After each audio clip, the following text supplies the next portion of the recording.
Welcome back to my channel. আজ দেখাবো করলা দিয়ে মাছ রান্নার রেসিপি। করলা কিন্তু তিতা স্বাদযুক্ত একটা সবজি। সবাই কিন্তু খেতে নাও পছন্দ করলে এই সবজিতে প্রচুর পরিমাণ ভিটামিন আছে। অনেকেই কিন্তু এই সবজিটাকে তরকারি অথবা ভাজি হিসেবে খেয়ে থাকে। এটি কিন্তু খুবই সুস্বাদু একটা সবজি।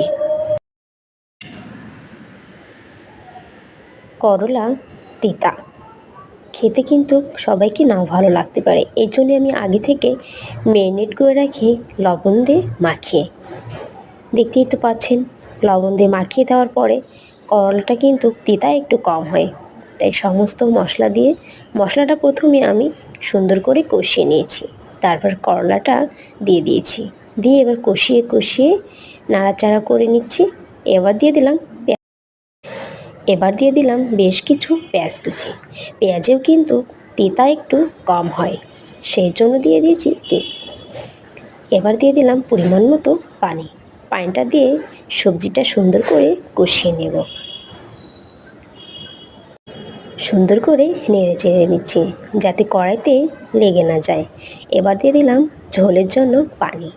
পানিটা টকবগিয়ে ফুটে উঠলে দিয়ে দেবো মাছ। এই মাছ দিয়ে করলা রান্না আমার খুব পছন্দ। তিতা হলো বেশ মজা এবং মুখরোচক একটা সবজি।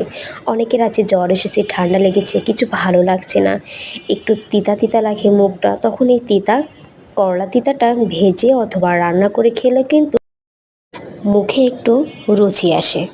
তাই সবাইকে বলবো, করলা রান্না আমার শেষ। Watching my video, by.